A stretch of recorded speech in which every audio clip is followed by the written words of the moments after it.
If you have the INFJ personality type within the Myers-Briggs, you should know that you are the most rare personality type. Only 1.5% of the total population, and it's almost evenly distributed between men and women. Now, the INFJ usually loves to make connections. They love patterns and relationships between people, feelings, values, and even knowledge. And they're always visionary. They are future-oriented, and they're looking at possibilities. The interesting thing about an INFJ is sometimes they tend to look in metaphors.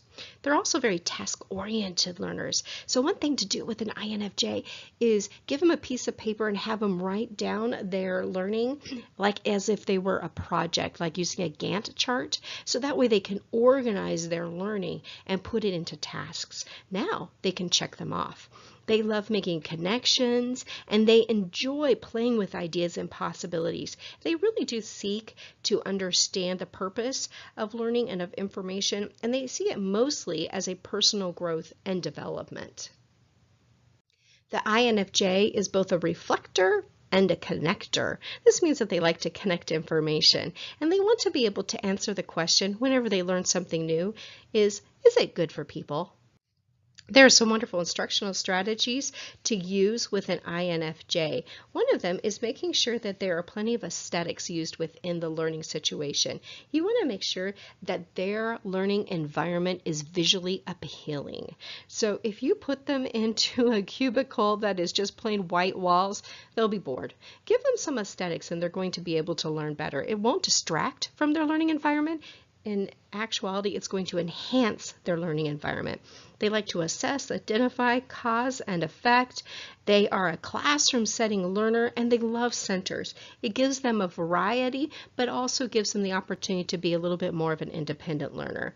Try using a lot of creativity and also engaging with this student. Create a close relationship with them. Now, because they have that feeling piece of their personality type, this means that they are going to need to have a relationship with their instructor that is built upon harmony, respect, and that they are able to really enjoy being with their teacher. Any kind of discord between the teacher and the student is going to be adverse to the learning situation. Engage both emotion and examples when you're working with the INFJ. The INFJ prefers to have some general concepts.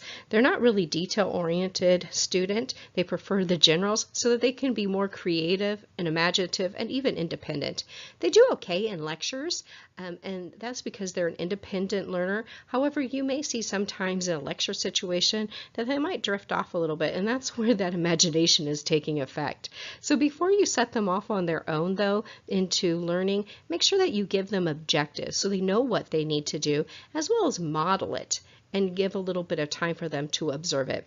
And they do prefer a little bit more of a slower or moderate pace to their instruction, so you can slow it down and allow them time to really think as you are teaching them.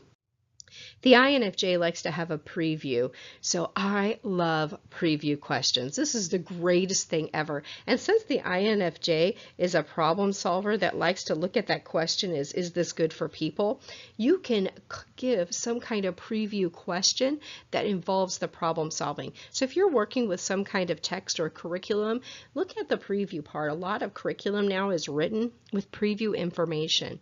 The other thing you could do with an INFJ is have them quickly skim the information, reading just the outlines, the bold, the highlights, whatever you'd like, or maybe the summary of the chapter. So that way they get an idea or a preview, and then you can have a quick discussion on what it is. Make sure that they have the opportunity to really reflect on what's going on. Quiet reflection time is important for the INFJ. Also, allowing them to see patterns.